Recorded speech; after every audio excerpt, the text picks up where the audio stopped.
Hello, and a very time zone appropriate salutation to you, depending on whatever time you happen to be listening to this podcast. Hello, and welcome to What the Trans. What the Trans? Yes, What the Trans, a fancy, newish podcast by and for the trans community. I am Ashleigh Talbot. I'm Michelle O'Toole. How are you doing today, Ashleigh? I am good. I have returned home today from the depths of Manchester Pride, which is taking place as we record this. Jolly exciting stuff. The city looks super gay. So many flags, lots of corporate virtue signalling, but we'll overlook that for the moment. So yeah, I am good. How are you, Michelle? I'm good. My mum's in town, so we just went out and had some Chinese. It was very nice. Went up to Chinatown, and yeah, my mum is currently out in Camden exploring the markets and stuff, and I'm here doing this. At some point, she said that she wants to listen to this, so I'm going to be on my best behaviour, and I'm not going to say any words like fuck, piss, shit, or cunt. That's a very good idea, because obviously saying the words such as fuck, piss, shit, or cunt does get us labelled as explicit, which is very unfortunate. Obviously, that's the sort of thing we very much try and avoid, so please don't say fuck, shit, piss, or cunt. So let's be foul-mouthed and silly while we do our actual podcasty type stuff. And so, as ever, by law and at least by tradition, the first section is terrible news. And it's not necessarily terrible, that's just the name of the segment. And so, firstly, to the US, and to the story of Christine Hallquist, a Democratic Party candidate in Vermont who is running against current Republican Governor Phil Scott in the upcoming election in November. Ms. Hallquist is the first out trans woman to win a major party nomination for governor, and recently spoke of the harassment that her campaign has received. The Vermont Democratic Party stated that since Hallquist's win in the nominations for gubernatorial candidate, which is a word I love, by the way, gubernatorial, it's fantastic. We don't have governors, so we don't have gubernatorial elections. But since her win in the nomination for gubernatorial candidate brought her national attention, the office of the campaign has received 4 or 5 harassing phone calls a week, and Hallquist herself has received at least a dozen death threats, which were in turn reported to state police and the FBI. And interestingly, her Republican opponent, the aforementioned Phil Scott, has also condemned these harassment and threats and called for an end to it. So it's very interesting. It's ostensibly quite positive. I've done some reading into Phil Scott, and he seems to be slightly more to the centre in the Republican Party, which basically roughly converts to about one of our conservatives, really. Like, he has put through stuff about gun control and stuff, which that state is apparently really, gun obsessed, and so a lot of people are annoyed at him, but he's still heavily tipped to win. But I would love to see it go the other way, obviously, because it's one of us doing a thing, and it's great. Well, she's made it this far, and that in itself is certainly commentable upon and notable, and some have used the word historic, because she is indeed the first out trans woman candidate to reach this far in a gubernatorial race. And, obviously I constructed that sentence just so I got to say the word gubernatorial again. It is a good word. I'm afraid to say it, because I think I'm going to get it wrong. Gubernatorial. Yes, I said a word. I might be getting it wrong. I don't know. I'm sure we'll have some lovely Americans in the comments telling us that we sound ridiculous saying gubernatorial or gubernatorial, whatever. Anyway, the point is that this is actually genuinely quite big news, considering the climate in the US at the present moment for trans people. What I mean by that is we've got, obviously, Trump and his seemingly endless sort of campaign needling away at the rights of trans people in the US, and several states going, yes, wonderful, this is the excuse we've been waiting for. And the Secretary of Education in the US, Betsy, where's my yacht, DeVos? Obviously has stated that she is not interested in protecting the rights of trans students and is quite happy to just sort of leave them behind as far as the education system goes.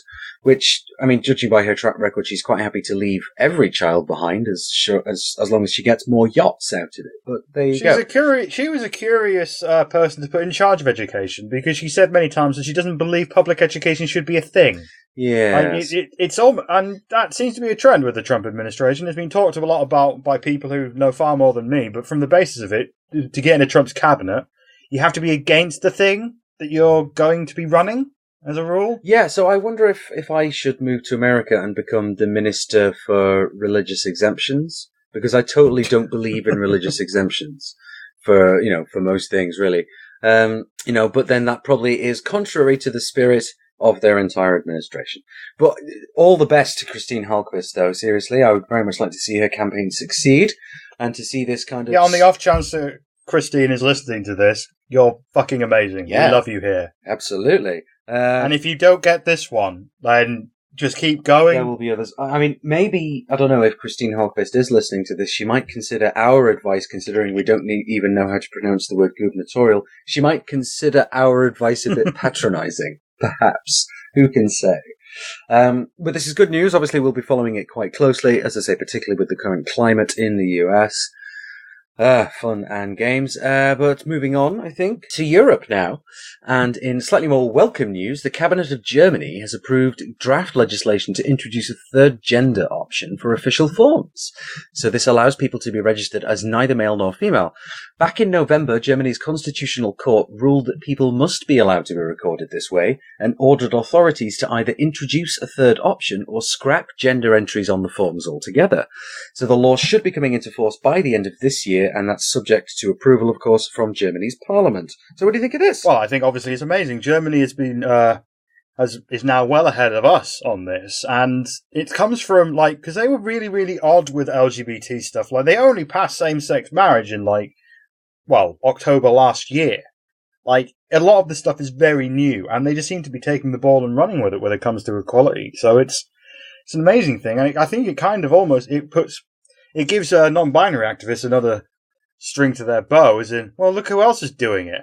Like, why the hell isn't it still not on the table here? Well, quite. And that was the first thing that occurred to me. Obviously, people who are non-binary in Germany are going to have that option to be registered on the whatever paperwork that it is. But then it does beg the question, since the court specified it was kind of one or the other, either introduce a third option or get rid of gender markers on things altogether. And obviously, my heart is kind of in the latter camp with that, because actually, why shouldn't we be doing that? There's a lot to that, isn't there? There's a lot to that argument where you could be saying, actually, no, we need this third category because of X, Y, and Z. I just wonder why it's necessary that all these ostensibly official forms are actually collecting your gender, and it's like, is that absolutely necessary? Well, I think that there's from the research I was doing a while ago when looking into Christie Ellen Kane losing that court case where they were trying to get non-gendered onto their passport. The reasoning is to try and combat fraud and identity theft and all this other stuff. But the other thing I dug up was that the UN department that's in charge of this, I can't remember the name right now, they already have this kind of thing in place where they said a third option wouldn't necessarily cause any issues. The identity theft canard is one that's thrown up quite frequently when people are saying, oh, no, we couldn't possibly remove all of the gender things from official forms because of identity theft.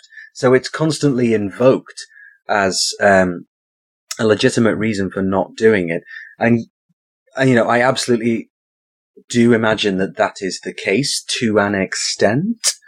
But then it's also, people do get a bit antsy about the amount of information that is just being randomly collected on us by enough organisations to say nothing of the government, but then why shouldn't they know? Oh, it's kind of a big confusing mess. But I do think that the fact that we're recording gender on more or less everything seems a little bit unnecessary, but we're not in that perfect world yet, are we? This is, we're moving from one place to another, and perhaps this is good in the meantime. And it absolutely is recognition for non-binary and genderqueer and even intersex people to an extent. It is a good measure at the current moment, but what I would like to see is us moving towards something where we're not bothering collecting that information at all. But yeah, I will admit that when I got my passport through and my gender marker had changed, that made me feel very good, but not in a way that was not necessarily... it made me feel good because it was like, oh, okay, it's done, it's there, my identity is being enshrined, but then it's just but it was more to get rid of the M, really. If the M was replaced with nothing, I would have been just as happy, I think. Yeah, that wouldn't have been too much of a problem for myself either, I've got to admit. If, had there been an option to just go, well, can I just change it to that, and then, But anyway, so, obviously this is not legislation that's just come into Germany. As I say, it's only going to be in place probably by the end of the year, pending parliamentary approval.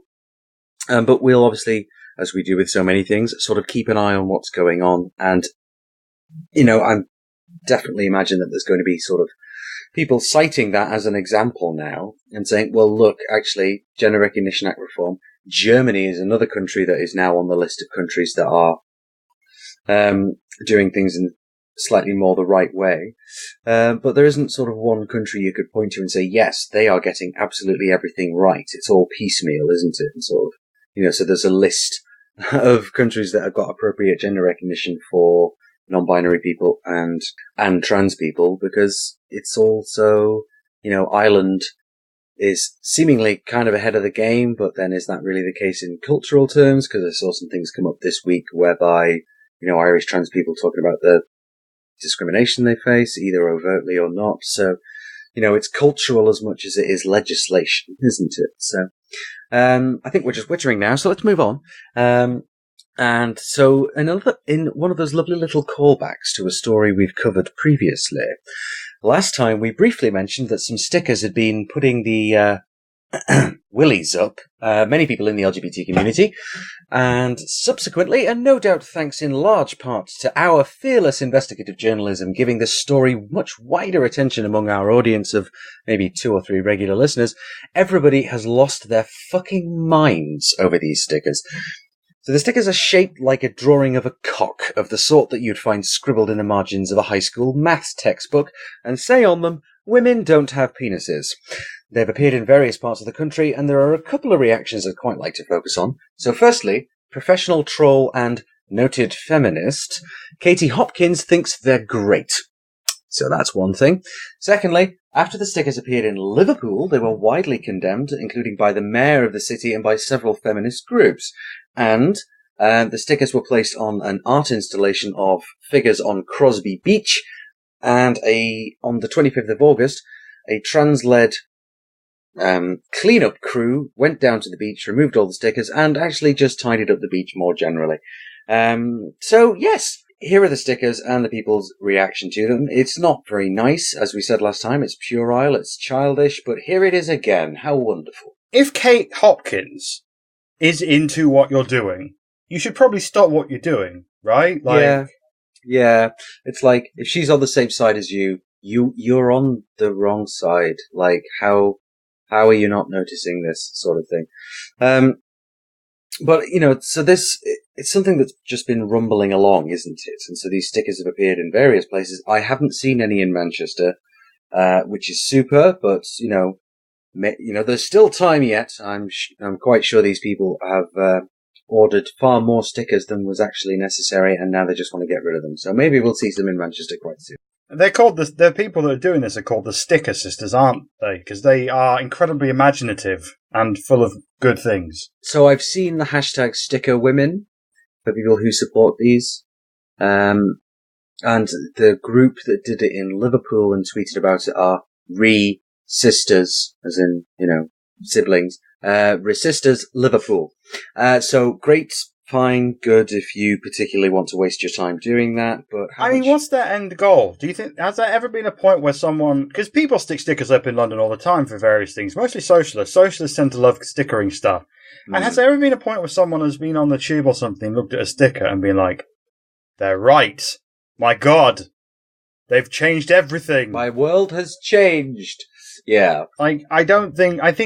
There's this really puerile little wing of this kind of these hate groups that just seem to be, I don't know, they remind me of like this little kid I used to know when I was a kid. And they just love to just annoy, like they would just poke you endlessly. They put their hand in front of your face and be saying like, oh, you can't get angry, I'm not touching you. Like, they live to annoy and provoke a response. Yeah. I'm sure that they believe their horrible transphobic doctrine, but there's a part of me that's just like, are you just doing this to get a reaction? Is that what you're doing this for? I think there's a lot of that, unfortunately, in this particular subset of the very, the right-wing fringes of feminism, essentially. I do think that there is that kind of, because there's definitely that when it comes to actual protest and counter-protest, isn't there? Where it's like, look, I've been attacked by a trans woman. And it's like, you were literally stood there poking this trans woman in the face for 20 minutes. And then she pushed your arms away. And now you're saying you've been attacked. And it's like, that's That's totally not what's happening here, you know? It's like the EDL claiming Tommy Robinson, or Tommy Robinson, as I've seen quite a lot of graffiti. Free Tommy Robinson. It's like, okay, alright, cool.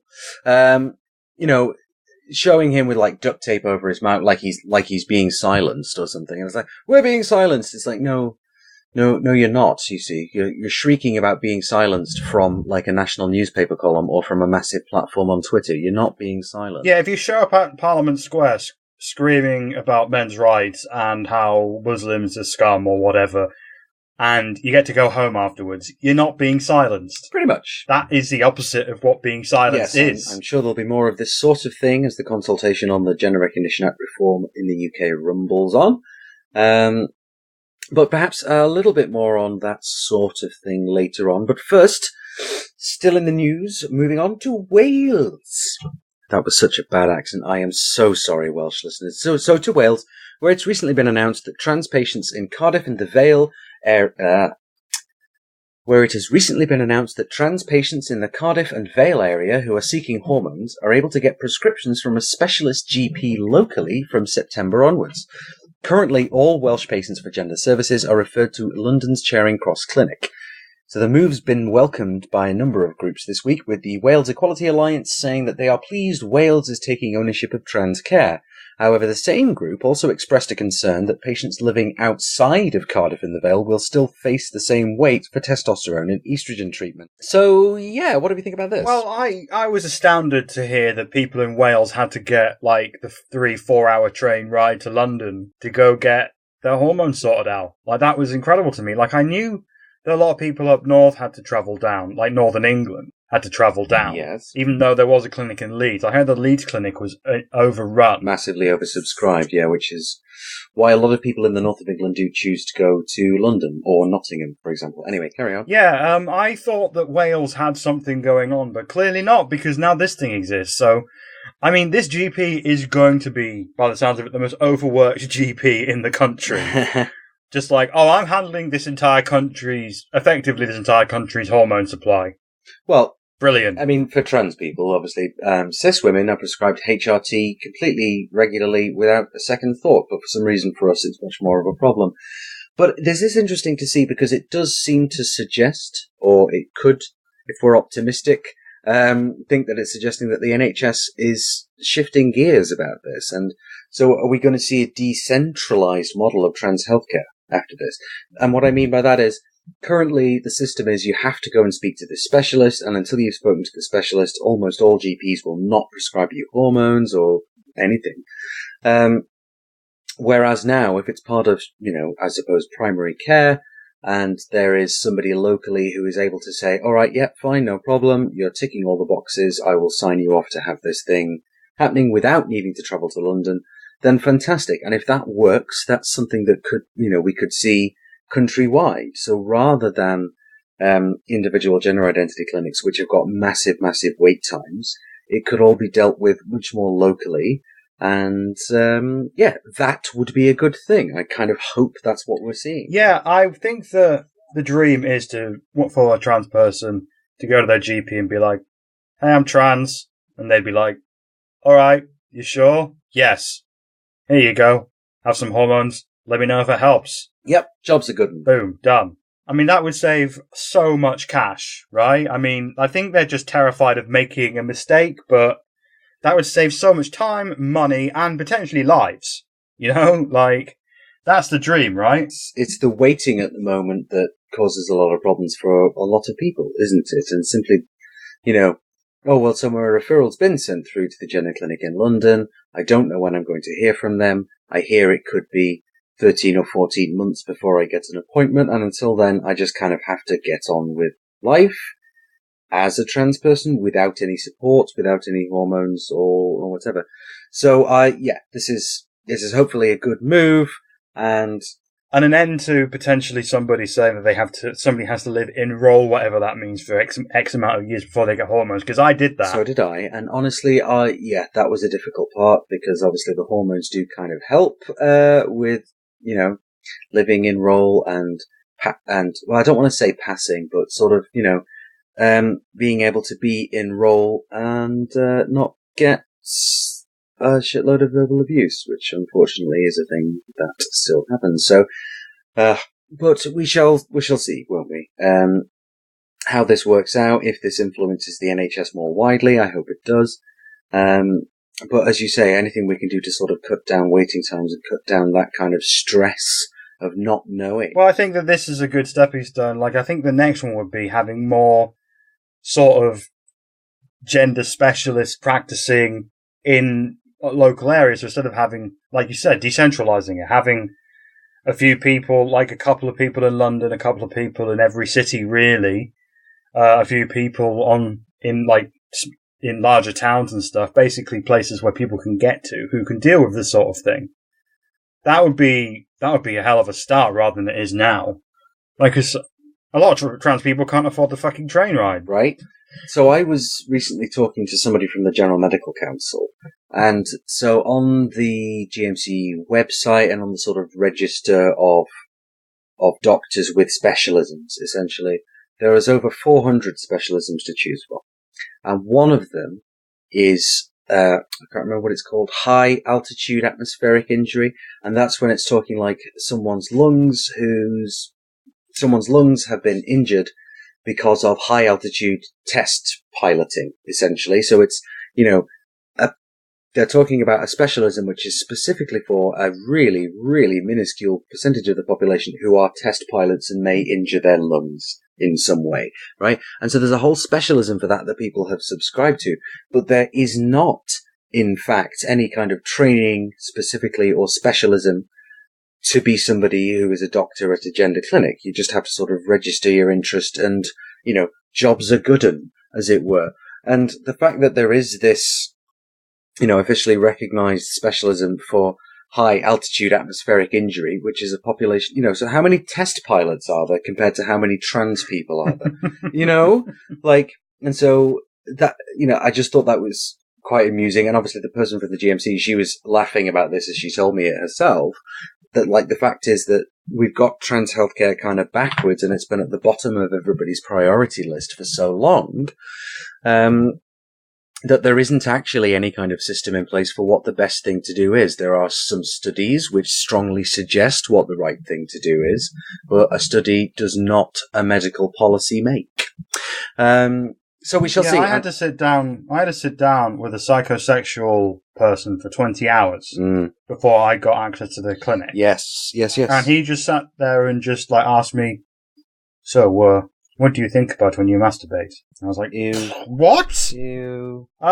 This is not a conversation I am even remotely prepared to have with you, sir, who I've known for 10 minutes. Right. It was just a lot of pressure because it felt like I was auditioning for medical treatment and,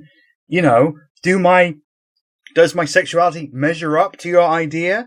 It was just a really odd series of 20 hours. And when I first got there, I thought I was in the wrong place because I walked in and it was a room full of guys who identified as guys who were all holding leaflets about erectile dysfunction. Right.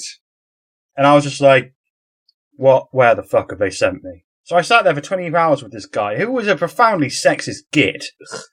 He kept asking me things about, so when it comes to the place of work and stuff, would you rather look after a baby? And I'm like, what the fuck does that have to do with anything? Yeah, and so that's the thing, is that, some of this psychosexual counselling is being inspired not from a place of knowledge and sort of accepted medical wisdom, but from a place of, as you say, sexism, basically, and whatever preconceptions the individual, the doctor, the counsellor, whatever, the preconceptions that they have about trans people and how they expect that to sort of measure up.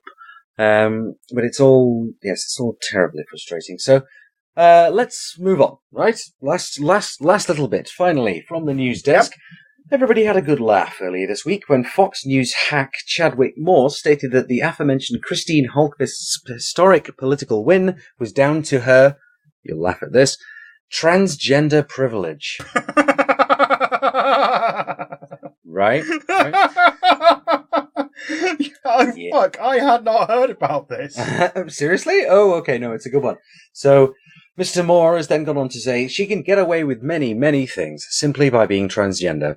I mean, who knows if that's even how she won this primary. But while the entire country is fixated on the fact that she's transgender, nobody knows anything about her policies. So, yeah, just a quick journalistic note for you here, Chadwick, sweetie, but all of her policies are on her campaign website. Yeah? Just putting that one out there. So in response, trans folks have been lighting up social media with their own observations of this particular phenomenon.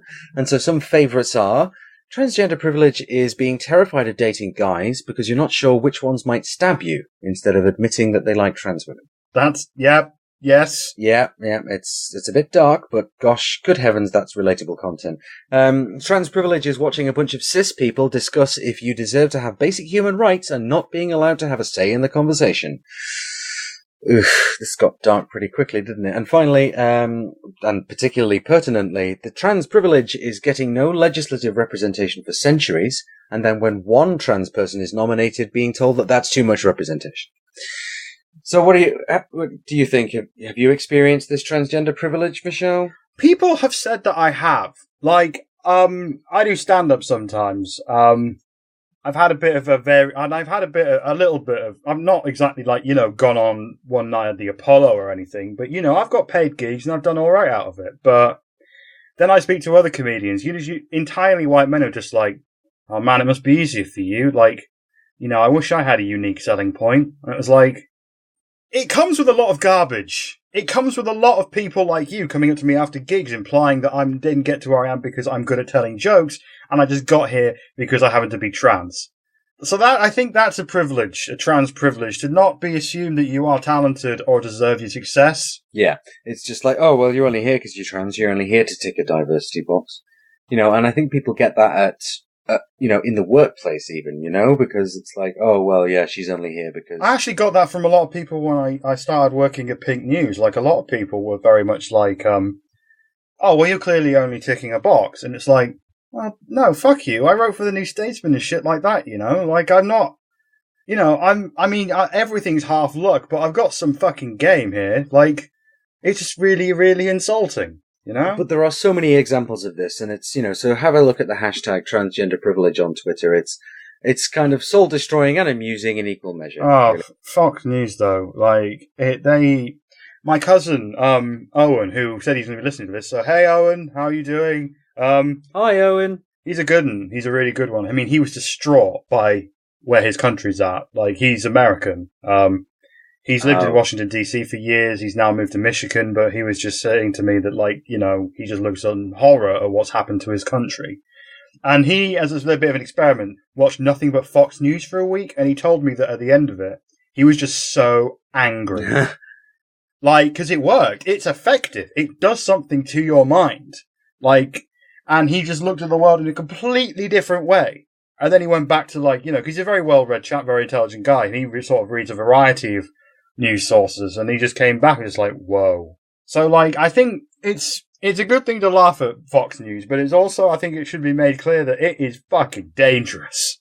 Dangerous for people's minds, dangerous for people's intelligence, and dangerous for people's state of, well, good mental health. But that's entirely their idea, though, isn't it? Like, keep the people angry and keep them, trumpeting our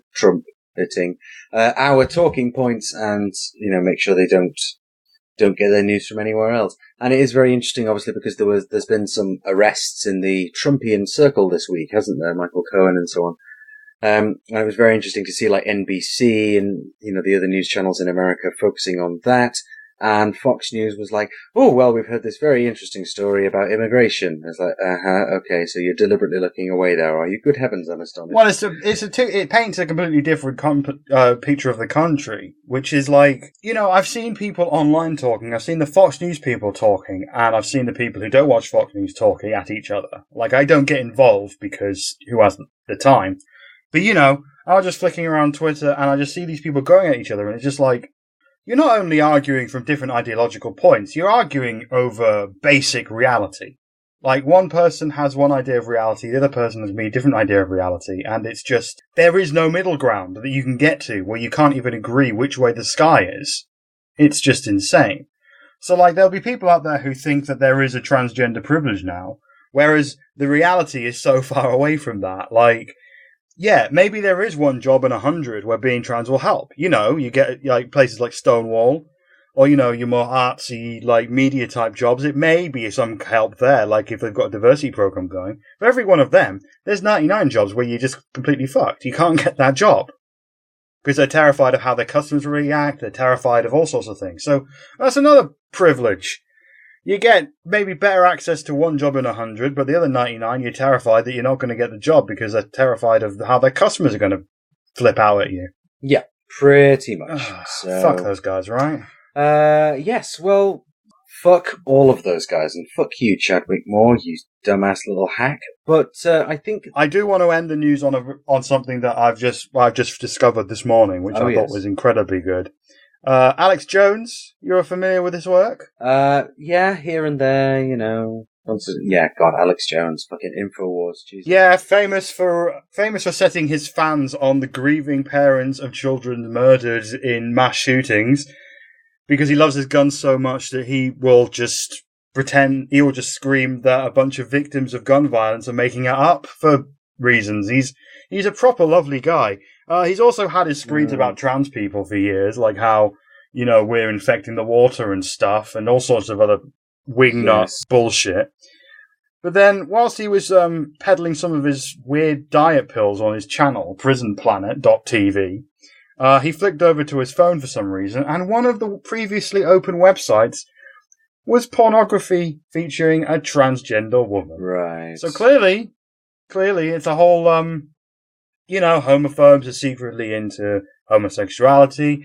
Transphobes want to bang us. Ash. Well, yes, but, so I saw this as well, and I've seen some discourse on this, and it's not about transphobes secretly wanting to bang trans people, although that is kind of what's happening, but it's about power.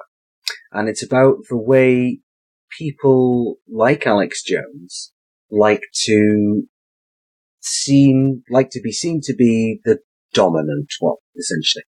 And so Alex Jones, I suspect, is not necessarily somebody who is specifically into trans women.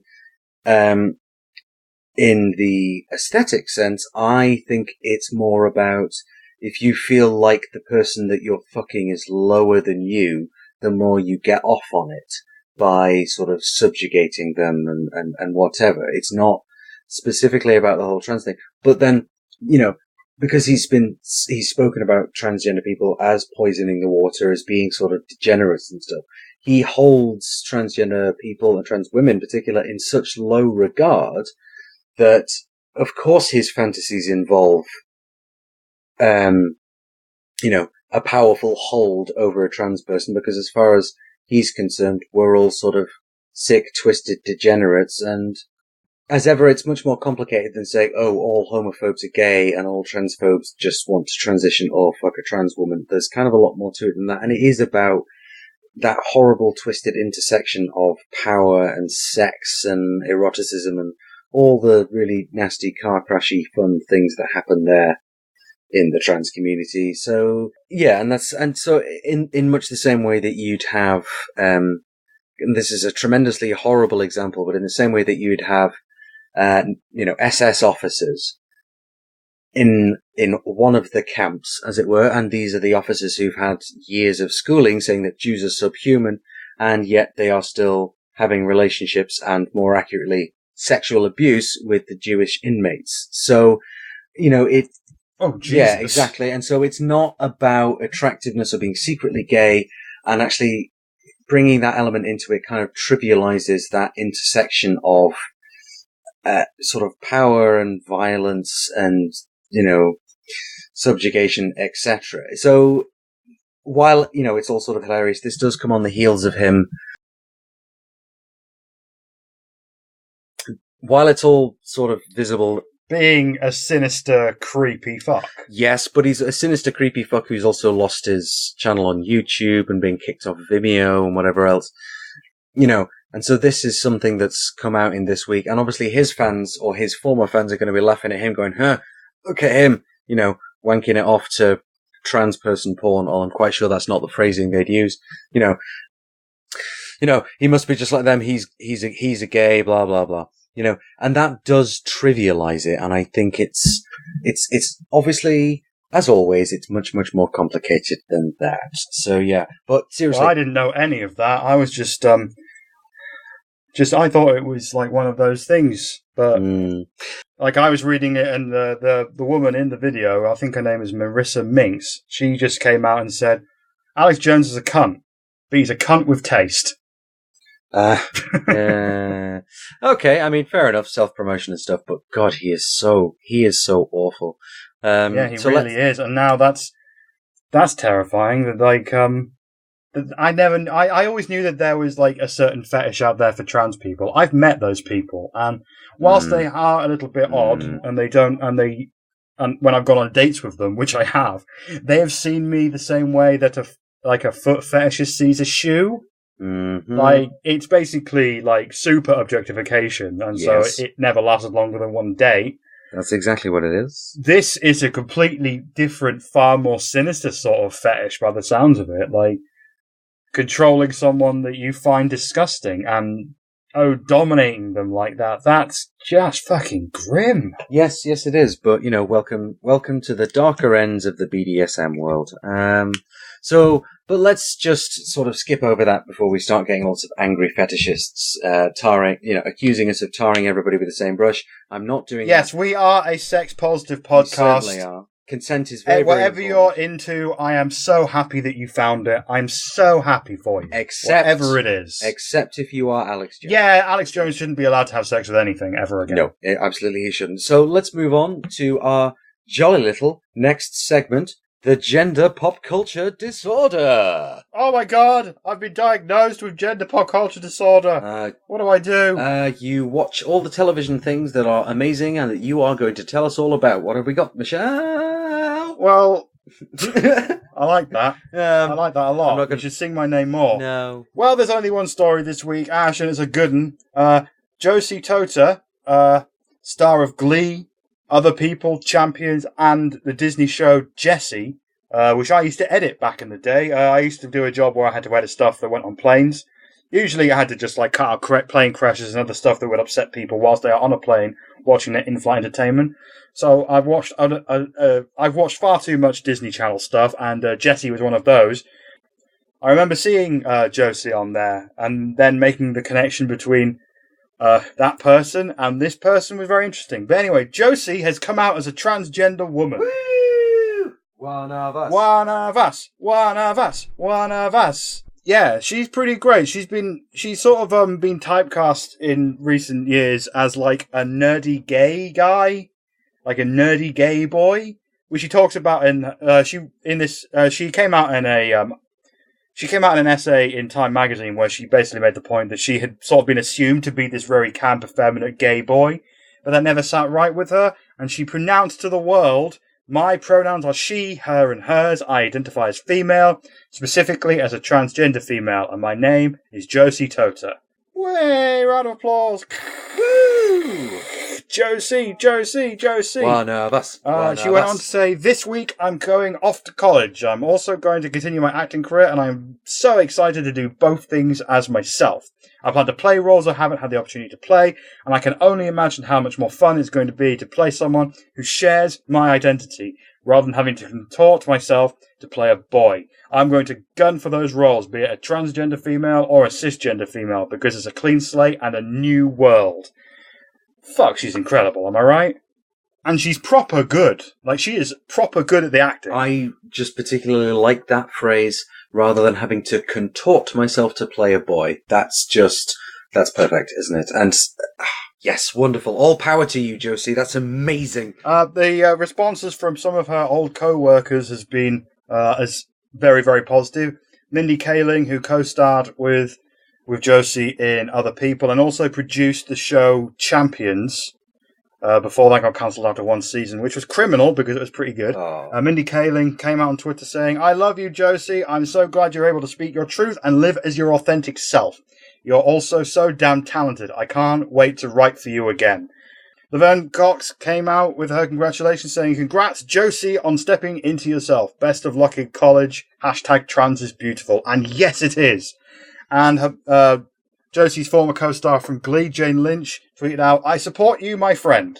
Basically, Josie's doing all right. We got a lot of people there who have taken it very, very positively. She is basically, as a prominent trans woman coming out, she has very much put herself in the firing line. But God, I can't wait to see what she does next. Yeah, that's basically all of the transgender pop culture disorder today. Mostly because not a lot else has been going on. There was some stuff about Glenn Close coming out saying some dumb things about trans actors and stuff, but I think we've talked about that enough, right? Yeah, I mean, she's cis. I am totally not interested in her opinion on trans actors, essentially. But this trans actor, I wish all the best to. And I'm looking, as you say, I'm looking forward to see what happens next. It's like going for cis and trans roles. That I want to see, right? How long have we been waiting for that? A long time. And basically now everything that she ever does is basically going to be covered in this podcast now. Now that she's come out as one of us, we're just basically going to be tracking her career in fine detail. Intricate detail, perhaps, yes. Let us boogie merrily on to our next segment, which is, of course, the hot take. Oh my God, I'm on fire. It's so hot. It is such a hot take. Very, very warm. Seriously. Flame war, etc. So I guess, well, a bit of context first. So we'll get onto this bi-week's hot take in a moment. But first, and taking a page from our recent guest, Morgan M. Page, a bit of a history lesson for you. Back in April 1940, the forces of Nazi Germany invaded Norway, and a nasty little shit called Vidkun Quisling thought this was great, and he served as the prime minister in the provisional/puppet government that the Nazis installed. During the occupation, he so enthusiastically supported the Nazi invaders and their work that his surname became a synonym for traitor. That someone would work so wholeheartedly against their own interests for the benefit of a repressive ideology shouldn't really come as too much of a surprise to the hardened cynic, but it's still particularly weird to watch it play out. So now, there are trans Quislings. A group of people under the name Transsexual Voices Matter made itself known recently with a social media screed straight out of the big turfy book of bullshit. Calling for additional gatekeeping and no recognition of non-binary people, they went on to claim that their cause has been harmed by transgender activists, and in fact the whole thing was so ridiculous it was ripe for parody, as we shall see in a moment. So, what did you think of this bullshit? Well, when I first saw it, I obviously got that weird sense of horror that I think most trans people got, where they saw this it was a very heavily followed Twitter account that basically came out of nowhere. And I want to make it clear that, I don't necessarily believe the Twitter account is on its own is headline news. I don't really like getting into the major dramas of Twitter. Yeah. But I think the thing that was most upsetting was that this group was getting major traction with a lot of prominent trans haters out there. Like, they basically came out of nowhere, and a load of people that hate trans people like Graham Linehan, and other people who are just people who know who they are, started tweeting out this stuff about them, saying that, look, we're not bigots. We've got trans people on our side. It's just these other ones that talk and complain that we don't like. And I saw that and just thought, I got the sinking feeling that I think many people would, was just like, oh my God, they don't speak for us, and they're going to try and make things worse. And they've got a platform now. Automatically. Right. And they were anonymous. Nobody knew who the fuck they were. It was pretty terrifying to see. It certainly was up to a point, but it was so ridiculous. Like, that, as we said, it was just, the talking points were coming straight out of the radical feminist handbook for how to argue against trans people with no evidence or logic. And so what was like, so the tweets were like, so we believe that, it should be gate kept, that the period of real life experience is necessary, that people shouldn't be given hormones on spec, that non-binary people just need to make a decision, yada yada yada, all of this sort of really rubbish, nasty stuff. And really fucking boring too, am I right? Like, oh, so boring. It's just so dry and without any, I don't know. I think I've said this before, but I have a strange respect for Britain First, right? Who I very much place in the same category. Ew, what the fuck? People are going to edit that out of context. Let me explain. Their views are abhorrent.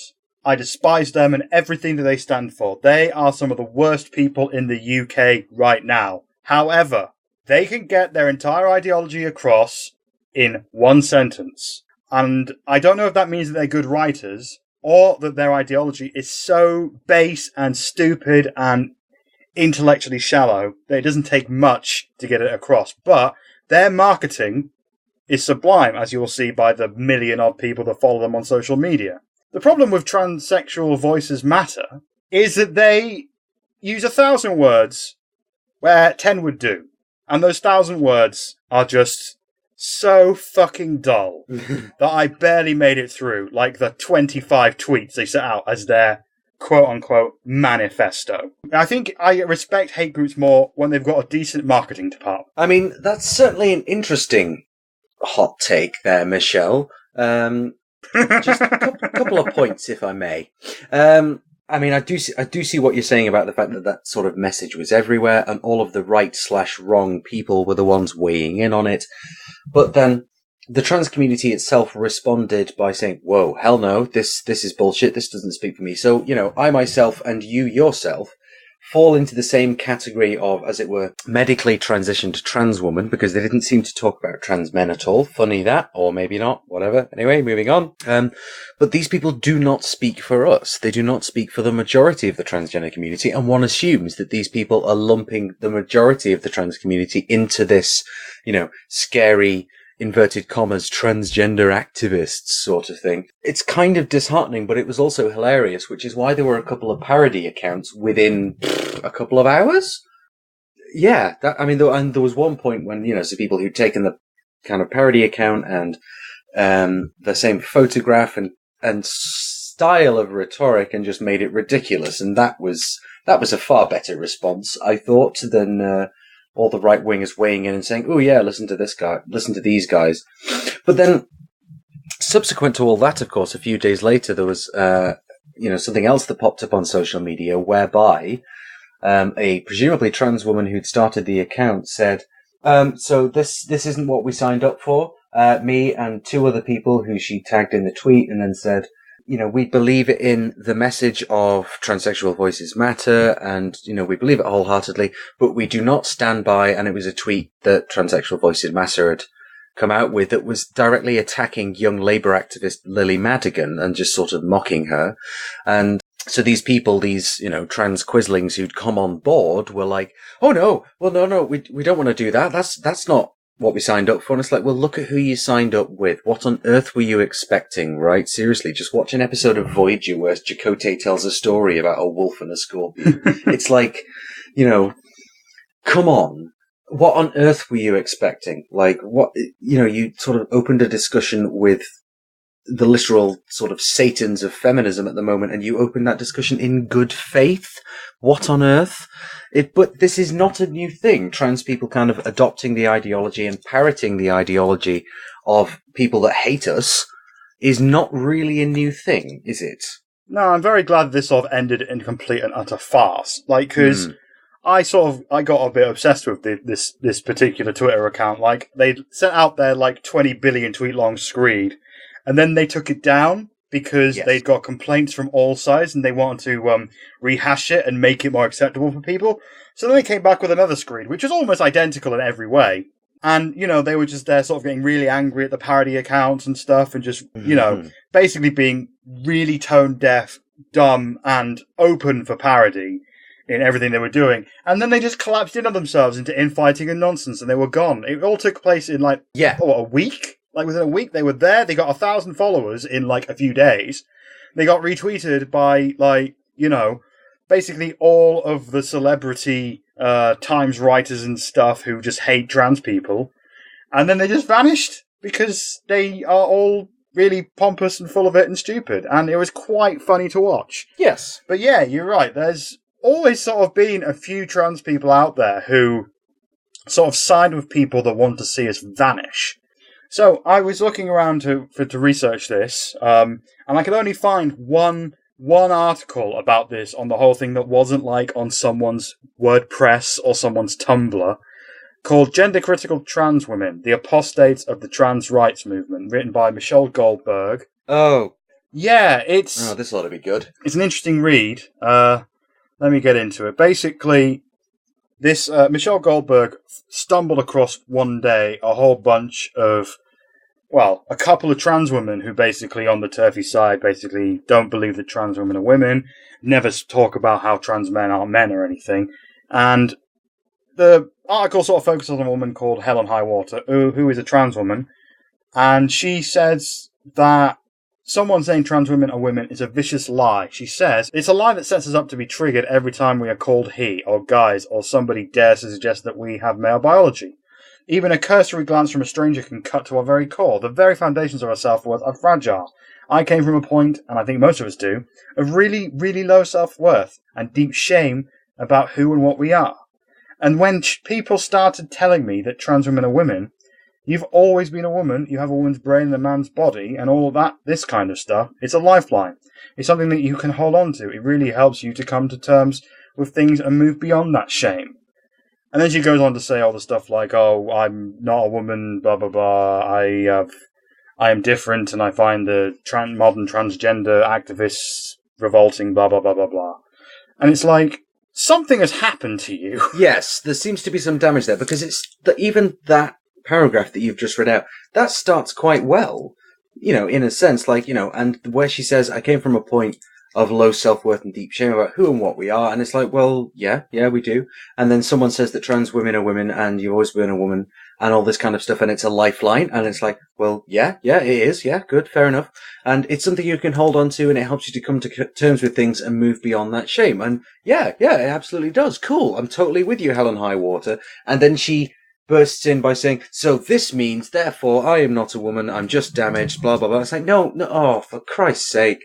It was good up to a point, and then suddenly you've just taken it in completely the wrong direction and made it kind of ridiculous, really. You're making us all look bad. Yeah, and the article goes on to talk about how, she went off and saw Julie Bindel talk and, I guess found a way to deal with her trauma in a way, I guess, in this community, because, she went to these meetings and stuff, and once she sort of accepted that her dysphoria and all of that stuff was sort of a result of damage of some kind, she sort of just came to accept that and sort of found a release in that, which doesn't sound like a good place to be, really, when, everything about you is saying one thing, and then you go off and talk to these people who are just telling you the opposite. Saying the exact opposite and saying nasty things about you. Yeah, I can't imagine...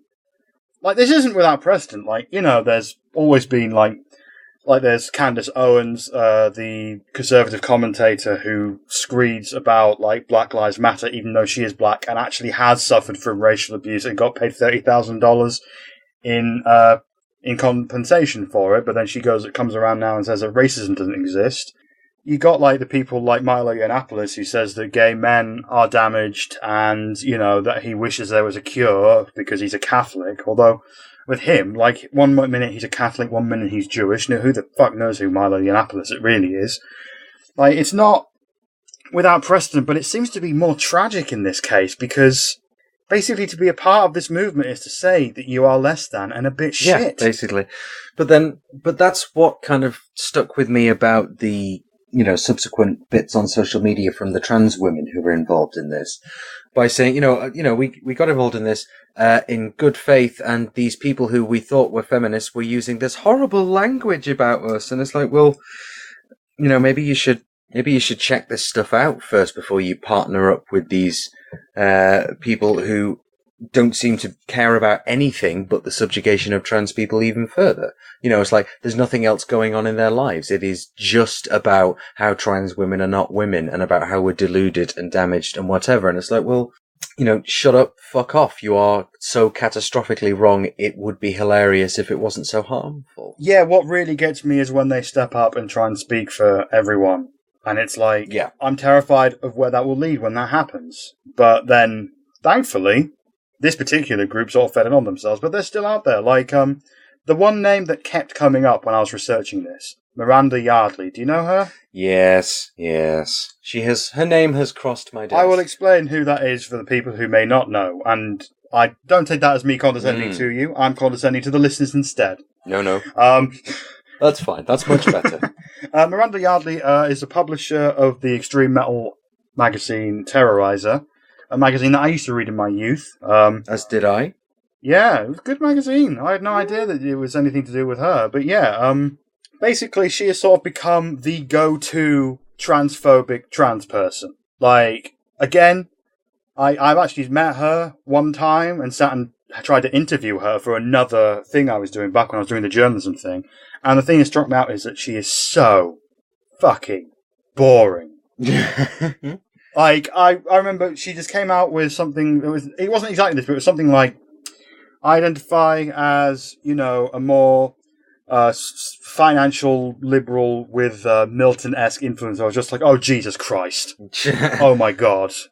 That's not what we're here for. Kill me now, Jesus. And she just went off on this most long-winded rant, and she's got huge fans, because after she waffles on for about 3,000 words in whatever she writes, like, I looked at her blog, and I've been trying to prepare for this podcast for about a week on and off. I never made it through a full writing of hers because it went on far too long. But you can basically summarize it as, the existence of trans women, as trans activists say it, is a danger to women.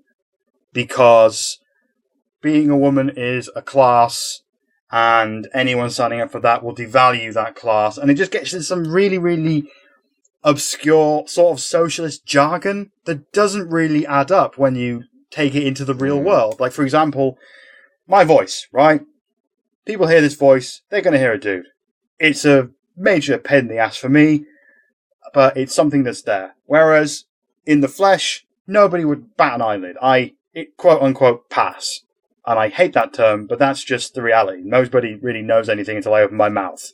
So, in her mind, when I go to a toilet, and I use the women's because there would be times where I've chickened out and used the men's and they stare at me and I'm terrified and I run out of there because they're just like, what the fuck is this woman doing in here?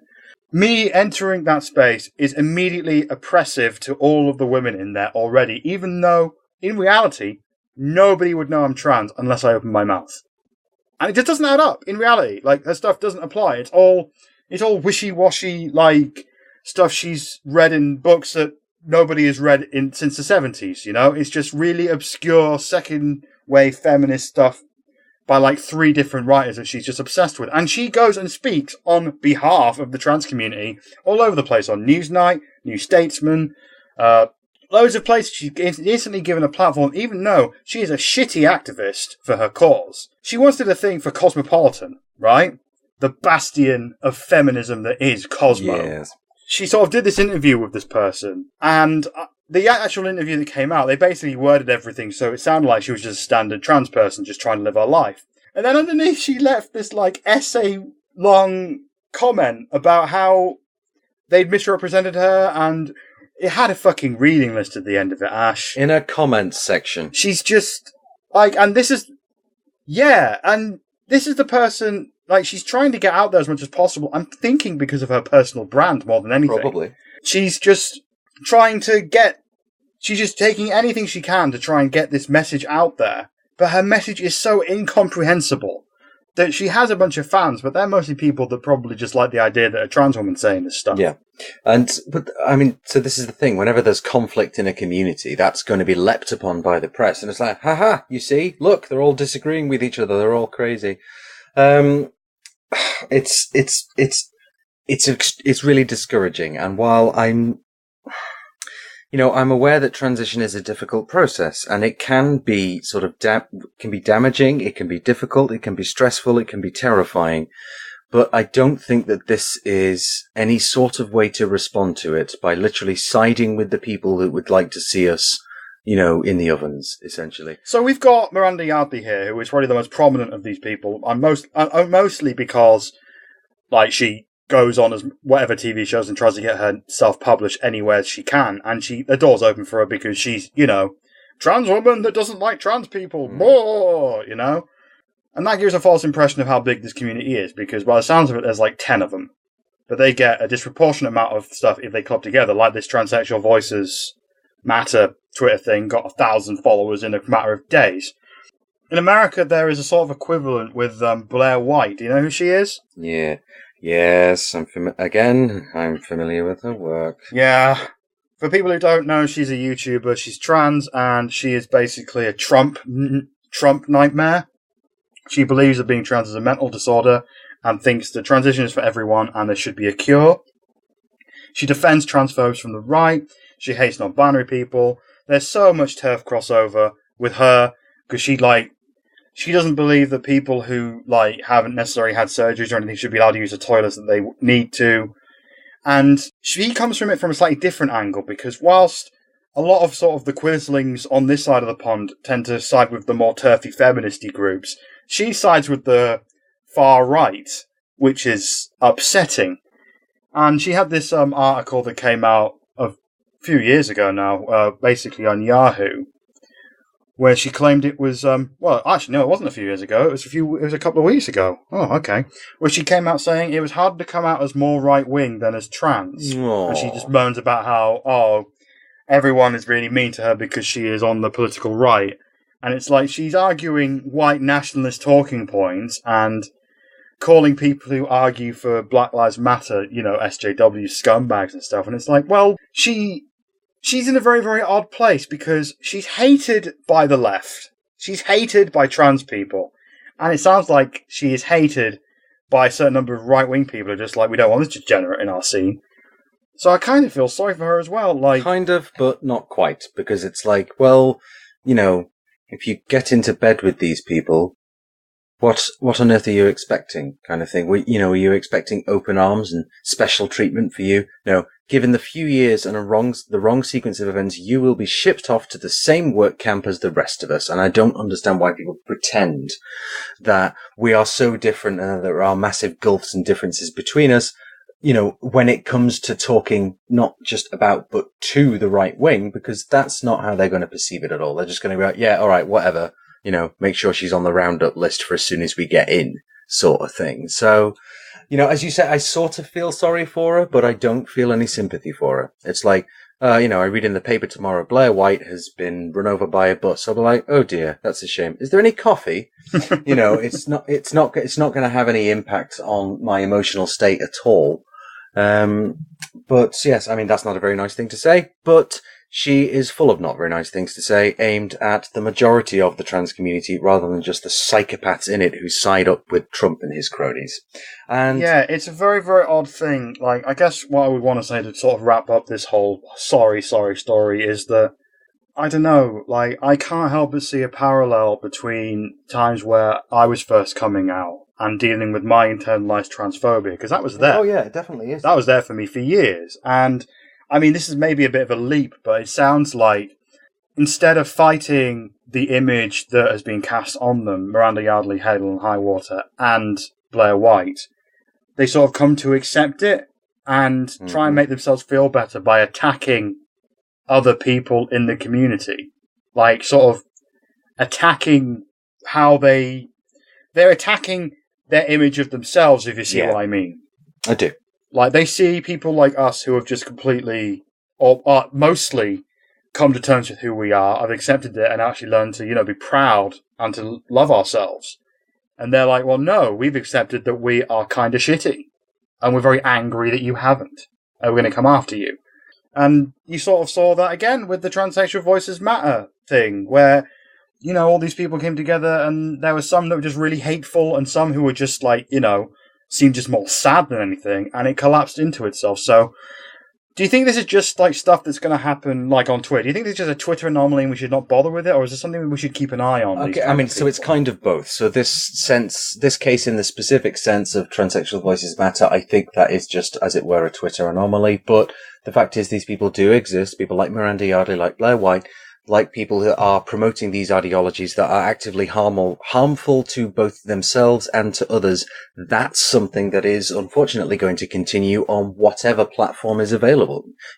Terrorizer, Twitter, the newspapers, wherever else these bloody awful people can get a writing gig.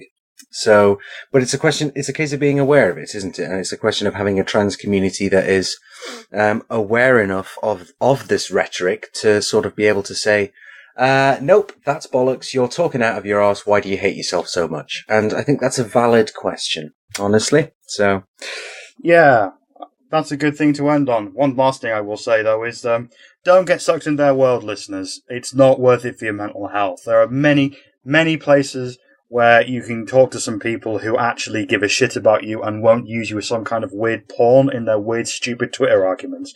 In fact, just throw your phone out and go talk to some friends for a bit. Like, if you come across these people, just put the phone down, take an hour out, call a friend who you like, and talk about something you love. That is probably the best advice I could give when it comes to this kind of thing. And so, I think that's a good place to leave that. And screaming into second to last position on our episode starting grid is the Dickhead Dispatch, which this week we're doing a little bit differently. Michelle? Yes, I've decided to dispatch dickheads with words, and I'm going to address this bi-week's dickhead personally. Dear Sarah Vine, writer from the Daily Mail. You have recently written 2 Daily Mail columns outlining your stunning theory that trans rights are at the cost of the rights of the normals. In the first article, you moan about how the existence of gender-neutral toilets is an affront to your right to gossip about co-workers without any trans women present. I shit you not, that's actually what it's about. And in the second article, you argue that a trans kid being allowed to piss where they want is an affront to the children's rights to never stand next to a trans kid ever. Now, I get it, Sarah. Your job is to write things that appeal to the dark, dark heart of the Daily Mail reader. A species of asshole whose most notable trait is an incredible level of overconfidence. A species of asshole whose most notable trait is an incredible level of overconfidence in their ideas, despite the fact that they have the intellectual depth of a spanner. I know that you have to invent villains and demons to scare your readers into throwing their money at you and clinging to your vile paper as they scream about niqabs into the night. I know your stock in trade is to point at a thing and scream, "This will give you cancer," and reap your rewards. But here's the thing. I know it's an act. I know that you really aren't that stupid. I know that you understand how having to stand next to a trans person in the toilet isn't an affront to your rights to pee in private. I know that you really understand that denying trans people access to the right toilets is actually oppression, forcing trans people to never stray too far from their house, fucking with their ability to interact with society. I know that this is all an act. Sarah, it's fine, you don't have to. Wait, hold on. So I'm just looking at my notes. Sarah, you're married to Michael Gove. You're married to Michael fucking Gove, the killer of education in this country, the man whose ideology has pushed us into Brexit. Alright, I take it back. You're a moron. You're an idiot. You actually believe what you say. You're a moron who talks bollocks to dicks for pennies. Fine, whatever. You are this bi-week's dickhead. Dispatched. Thank you very much, Michelle, for that extremely enlightening and entertaining segment, and indeed entirely accurate in the journalistic sense. And so finally, again in a slight variation of our usual formula, but something that we're probably just going to carry on with because it makes for quite a good format point, is our hero of the week, which this week is in the form of a play. So, setting the scene, a gay man has tweeted something transphobic about the cotton ceiling, and it's a bit TERFy. Mara Wilson, child actor famous for playing Matilda and adult writer famous for writing amazing books, responds, "Wait, is he a gay man? None of this affects him at all." Entering from stage left, Graham Linehan, writer and creator of Father Ted, Black Books, and the IT Crowd, sees this tweet and begins to froth at the mouth. Ahem. Men and women telling lesbians they're bigots if they don't do dicks is quite the scene. Man, Mara, do we have to be affected by an issue to comment on it? That's a basic tenet of progressivism. Isn't that what we do? And anyway, how does erasing the reality of homosexuality not affect him? The bottom line is that I just don't think that consistently going after trans people, one of the most vulnerable populations in the world, is a positive, ethical and progressive thing to do. And I highly doubt you, Mr. Linehan, or the people railing against me for suggesting that calling transgender people mentally ill implies that mentally ill and transgender people both are to be subjugated and ostracized, are going to change my mind on this. Once again, I'm going after a regressive ideology that says the guy talking about forcing a woman's head into a dog bowl full of piss is the same sex as my wife and daughter. What is wrong with you? Well, probably a lot of things, but I don't think this is one of them, especially considering I have no idea what or who you are talking about right now. My apologies for not being up on all the details of your particular head dramas. Okay, Mara, I guess no one is going to address the content of that tweet, or the cotton ceiling link, or anything else. You're a bunch of Scientologists, blah, blah, blah. Graham, have you considered turning yourself off and on again? So, Mara Wilson, you are our hero of the bye week. Congratulations for that epic bit of smacking down of idiocy. Glinner.